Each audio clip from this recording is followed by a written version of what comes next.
In 2026, humanity is facing an addiction more powerful than any chemical and addiction we willingly charge every night. It's not drugs. It's not alcohol. It's the invisible overdose of notifications, dopamine hits, AI-driven content, and endless screens. And the shocking part? Napoleon Hill warned about this collapse a century before the internet even existed. He called it the silent hijacking of a man's mind. Today, we're living inside it. Your mind isn't tired, it's fried. Not from life, but from the constant buzzing of everything demanding your attention. You scroll to escape stress, but the scrolling creates the stress. Your brain is drowning in digital noise. AI feeds you content faster than you can even think. Your thoughts feel blurry. Your focus feels stolen. Your motivation? Evaporating. You wake up exhausted even after 8 hours of sleep.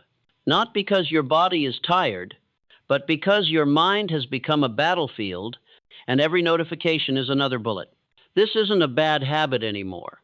It's an addiction disguised as staying connected. Meet Daniel, a normal 4-year-old office intern with dreams bigger than his paycheck. His mornings start with a screen glow before sunlight ever reaches his eyes. His routine is simple. Open phone. Check everything. Lose an hour. Feel guilty. Repeat. At work, Daniel stares at spreadsheets, but his brain lives in 5 different tabs he never meant to open. His attention jumps like a trapped bird. Notifications, emails, reels, more reels.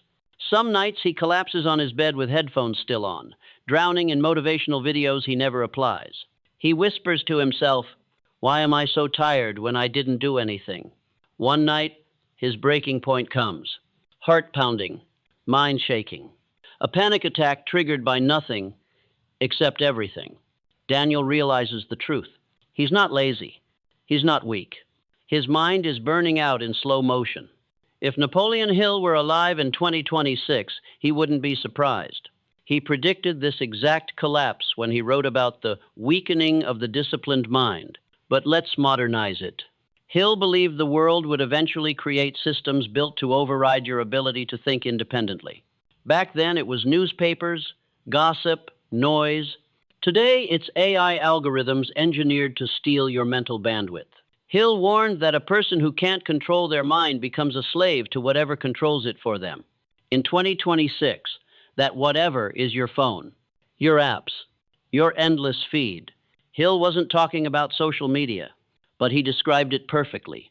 A man who cannot direct his attention becomes a prisoner of his environment.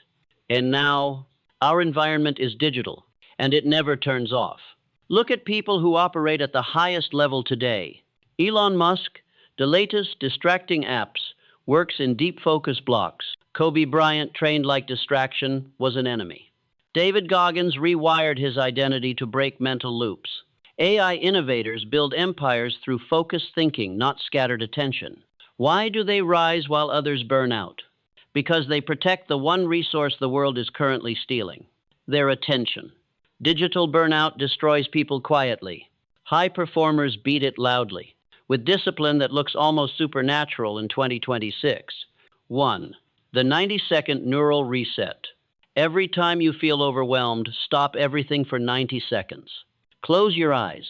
Focus on the breath hitting the tip of your nose. This resets the amygdala, the stress center, and breaks the digital panic loop faster than any app can create it.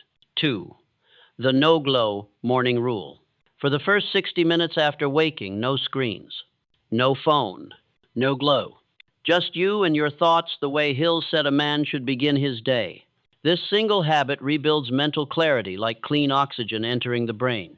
3. The identity shield method. Tell yourself daily, I am the kind of person whose attention cannot be bought. Not an affirmation, an identity. Your habits follow identity, not motivation. Become someone whose mind is expensive, and the world stops trying to steal it. Daniel starts small. 90 seconds. No glow mornings. Identity shield. And slowly, his chase turns into clarity. He begins thinking again, not reacting. His heart is calmer. His focus sharpens. And for the first time in years, he feels alive, not overstimulated. His life stops being a blur. He regained control, one disciplined thought at a time. Digital burnout isn't a modern problem. It's an ancient weakness amplified by modern technology. Your phone didn't steal your focus, it simply exposed how unprotected it was. Napoleon Hill once said that every human carries two minds, one that reacts and one that chooses. Most people live in reaction, scrolling, consuming, escaping. But the 1%, they choose, they decide. They build an inner fortress no screen can breach. Your mind is the last frontier left in a world that wants to automate everything. Guard it like your life depends on it, because your future absolutely does. Don't escape the world. Master it. Don't run from the noise. Rise above it. Your mind was built for more than algorithms and endless scrolling. Break the loop. Reclaim your focus. Become the 1%.